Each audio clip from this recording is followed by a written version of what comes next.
Pre-tournament Zoom. Raise your hand and we'll start with questions from Coach. We'll start with Ryan and Ben. I think you said before Mississippi State that whichever of the four starters didn't start will start on Wednesday. Is that still the case? You expect Blade to start tomorrow? Yeah, right now that's the plan. We've kind of set those guys all up for playoff mode, and you got to keep some sort of a throwing program or schedule, but you also got to be ready to go at the drop of a hat. So we don't even know who we play yet. Right now, that's the plan, but we'll kind of reserve the right to cement things for game day, if that makes sense. Tony, do you have a plan for the rest of the week, and how do you, in terms of the pitching, and how do you balance going for the SEC tournament title, but also kind of setting yourself up for next weekend in the regional? Yeah. For us, I mean, again, routines are nice, but you can't be a slave or be owned by your routines because, like this week, for instance, rain is going to interfere, or at least lightning will at some point with the schedule. So playoff time in particular, you got to always be on your toes. In a perfect world, we would just kind of keep things in sync with what we had going on at Mississippi State, and that would be Dolander on Thursday. Burns would be set up for Friday, which is if we're around game, and then Saturday for Beam. I would be honest with you and tell you what we would like to do before we leave Hoover is get each one of those guys in a game. So a lot of that will be dictated by how game one goes, and then game two, so on and so forth. And then while we're fortunate enough to know that we were going to play in a regional at some point during the regular season, the only topic we've ever really talked about is, again, these freshman arms. We'd like them to be able to kind of run through the finish line wherever that is, and not fall over or tilt over at the finish line. So that's kind of why we did things that weekend against Georgia, but we've put that in the rearview mirror. And I feel like partly because there's been some minor injuries and we've got some depth. We've been able to keep guys active, but also not wear guys out, if that's the best phrase to use. So for now, it's just kind of go time and try and win Wednesday's game as best as you can, and worry about tomorrow, because for each team in the country, you don't know if and when tomorrow will come. We'll go Mike, Dan, and Ryan. Yeah, Tony, what are the most important things for you guys to get out of Hoover? Is it running through winning a title? Is it just keeping the pitching fresh? What are the things that you kind of prioritize this week? Yeah, in my mind, it's play good baseball. That's three very boring words, but it's kind of what has stuck in my mind in particular, and what I've gotten out of our few conversations we've had as a coaching staff with it. I would say postseason experience would be number 2 on the list for younger guys. It's just different. And I think Doe's been in his conference tournament before, and some other guys, I've seen action at the JUCO World Series and things like that. But it is just different to experience this SEC tournament.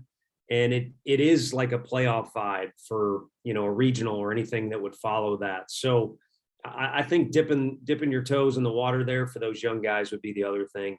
And then third, and I'm doing this one off the cuff, is just continue the preparation part of things. Obviously, during this time of year, we can't do anything crazy at practice. We're not going to introduce anything incredibly new.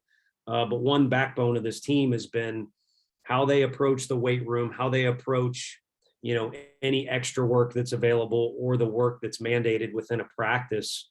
It's kind of been the same every day. And I won't lie to you, it's not like they're geeked up or jacked up every day for BP or anything like that, but they're also not, absent or absent-minded from any of that. It's been a kind of a loose, fun group to be around. At the same time, they kind of take care of their work each day, and you'd like to see that continue as well. Dan?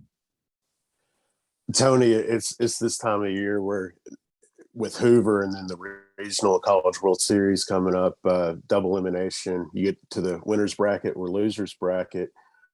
So it's a lot different, like you mentioned. Earlier this year, you played out in Houston against good competition in a round robin format. Would you like to see maybe going forward a tournament early on in the season with double elimination, have a loser's bracket, just to kind of see what your team's like earlier in the year. Have you ever played in something like that before you get to the postseason at the end of the year?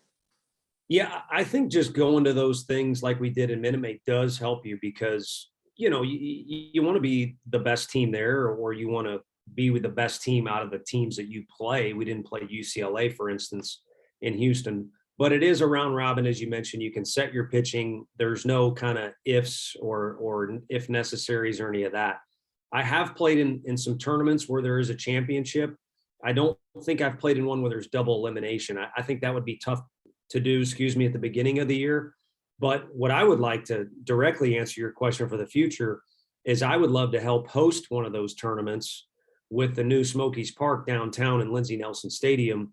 You could have two tremendous venues in a great city, fairly warm weather. I mean, for February or March, no matter where you go, it's a little bit of a flip of the coin, but warm enough weather to attract teams to something like that and have a championship or a final. I think for a lot of reasons that would be an awesome event. And to get to your point, I think it would help you ladder on down the road. But the thing that prepares you most is this league. I mean, if you look at who's been able to play in the finals in Omaha, or success in the regional or regional bids, or just how teams do in general in the postseason, you're forged in iron by this time of year. I don't care what your seed is in Hoover. You just are by the play in the conference, the media in the conference, the fan bases, the facilities you play in. It does it to you, and it helps you in the long run.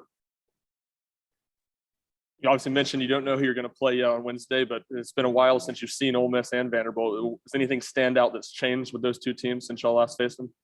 Yeah, different. The lineups are going to be different. And then even for, at least like you said, we played them earlier in the year. The rotation has changed a little bit, and you also don't know who's going to pitch who. I mean, I ran into Sonny, on the elevator and congratulated him on his award. And I said, "Who you guys going to face tonight?" He said, "I don't know." And so that's kind of how it goes this time of year. So there'll be some question marks just in general going into it because it's a tournament game. But also, as you mentioned, they're going to be different teams, and we've got some things that have, changed a little bit too. Go with Ben. Tony, when Luke and Evan decided to return, I imagine that you knew that you were getting their power back, but did you envision them both hitting 314 for the entire length of the season? And just going into the postseason, it seems like they're continuing to get better and better as the season progresses. Yeah, I mean, I think you knew you were getting a lot of things. It would have been tough to predict some of those numbers. But the one thing, like the Johnson game, he's sticking it on us pretty good down there in Starkville. And the reason we got to him at the end wasn't because we figured something out or there was a great strategy. The guy was worn down. He wasn't the same as he was maybe in the fifth inning. And it's because while we were making outs and we were only scoring one run up to that inning, the at-bats were fairly grueling, and a lot of them at the least were competitive. So in a way, we kind of got to that moment before we got to that moment. Well, the two best guys in our lineup at doing that are Evan and Luke. I mean, the numbers say it, but also just if you know the kid and you watch the at-bat and you're kind of in tune to more of how competitive or how good of an approach is this at-bat as opposed to does he get a hit or not, those two guys embody that. So that's what we knew we were getting on top of their leadership. And there's a carryover effect. I think there's a carryover effect from last year's team to this year's team. And then guys like Chris Moore and Blake Burke, they watch how Evan Russell and Luke are in the box, and they're going to copy certain things. They're going to be true to who they are as an individual too, but they're going to emulate that a little bit. And no better two guys to emulate. Go Wes and then Ryan. Tony, I know that I'm sure with the standard y'all have set, there's a consistency that this team has had, and not every weekend or every game has gone exactly the way that you wanted it to go. But generally speaking, the consistency has been, I think, probably pretty good relative to what most seasons are. What's been the key to that in terms of keeping guys from kind of swinging back and forth like guys do in most seasons? Well, I like if we're going to try and pat the coaches on the back, I like the fact we've kept our little deal we've got going on where we've got some younger coaches that know what Frank and myself are looking for, and they can translate it better to the younger guys because they're younger. They were really good players, and some of them have played in the program or at least been coached by us. And they're kind of more the conduit of always being around those guys and keeping them centered, kind of relaying what they think the theme of the day needs to be. And also getting feedback from those guys. Like, I mean, this hasn't come up, but just, one of those guys might be more likely to tell Ricky their legs are tired. We need to back off that day from running or something like that. So that's been huge. But ultimately, especially this time of year, what goes on in the locker room and in the hotel rooms and all that is so much more powerful than what goes on in the team meeting. And you got guys like Evan and Drew that are obvious leaders. But then you look at Cortland and it's like, man, this guy's a leader. And then Trey Lipscomb holds court every meal we have, in a conference room. His table's always full and he holds court. And Luke and Redmond's age, it's just, we have a bunch of different leaders on this team. And each one of them has their own special kind of shtick or niche that they have. But I don't think we have one or two captains. I think we got a bunch of guys that are really good leaders, and they've helped maintain what you're talking about. This new era, the transfer portal, just how beneficial is it for a recruiting tool to point to what Chase was able to do in his first year here? I think that part's big. That part is big because if you're going to move on, a lot of these kids think the grass is automatically greener, and it's not necessarily like that.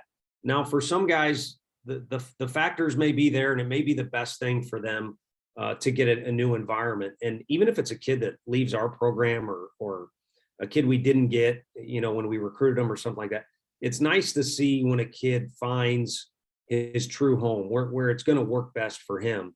And, for Chase, it worked out, and now we can put that on display. Like, if you do think the grass is greener, that means you want to fulfill more potential or be as good as you can be. And we can, point to that as an example. And yeah, it is a new age. I think, if anything, it's gotten kind of chaotic. So we'll see how this summer goes. But I think for every program out there, that deal could be more active than it's ever been. Rick? Hey, Tony, internet trouble early, so sorry if you answered this already, but what does it mean to have these couple days and watch these games unfold today before you guys go at it tomorrow? Yeah, no, new question. And it's a good one. I think Starkville was incredibly humid, and it's just a weird spring. Like, you didn't get the heat, at any point that you thought you'd get at a lot of different places, including our own place. It was warm, but you never got that where it was hot. And this last weekend was very emotional. We had the one game that was long, and you're celebrating a lot of runs. And then we had one of the biggest wars or battles we've had all year long. And then the Saturday game was just long. It just was. We used a bunch of pitchers. It was just a long game. So I don't know if it's your exact answer, but in my mind and the other coaches, the best thing is to get a few days to kind of recover from last weekend. And then, yeah, it's maybe an advantage to watch and see things unfold. But last year we did that when we played Alabama, and Alabama could have argued, well, we got to play on Tuesday. So you kind of carry that momentum from a win, and repetitions and getting familiar with the park into Wednesday. So all in all, this time of year, I think with what's going on, I think it's great for us to get a few days to kind of get ready, prepare, and then hopefully put our best foot forward on Wednesday. Thanks, Tony. You bet. Troy? Tony, so much is made of the competitiveness of this team. Is there something to be said for finishing as a runner-up a year ago? And have you sensed a vibe that the guys want to come back here and try and win this thing? Yeah, there's probably a little bit of that. There hasn't been talk around me. There may have been talk amongst the guys, and you'd be crazy if you weren't on that team to experience. Dude, I'm just telling you, like, the national anthem is insane. Our fans showed out. I mean, to match Arkansas's baseball fan base is an insane deal in itself as well. And then the game. So you wouldn't be a competitor if you didn't have that in the back of your mind a little bit. But I haven't heard any scuttlebutt, and I think this group has really almost kind of gone out of their way to carve out the niche of, we are the 2022 team. last year's team was fun. We've got guys from last year's team. People really liked last year's team. It was successful.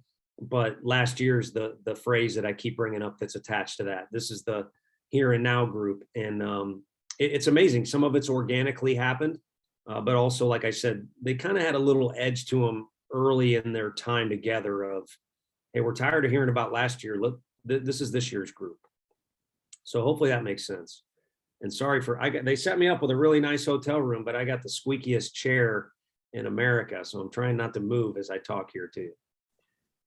Coach, it's time for one more question if anyone has it. Yeah, I do. Coach, you had talked about Jared Dickey. Maybe at some point you might be able to use him with a few ABs in the postseason. Where is he in your hopes to kind of get him there to be able to help you out? He's doing everything possible. I mean, we took him to cryotherapy. Holy cow, is that cold? But we've done he's got a boot, that he can wear and still make athletic movements. We've exhausted everything, and he's really put attention to detail to it, and it has all paid off, is why I'm telling you.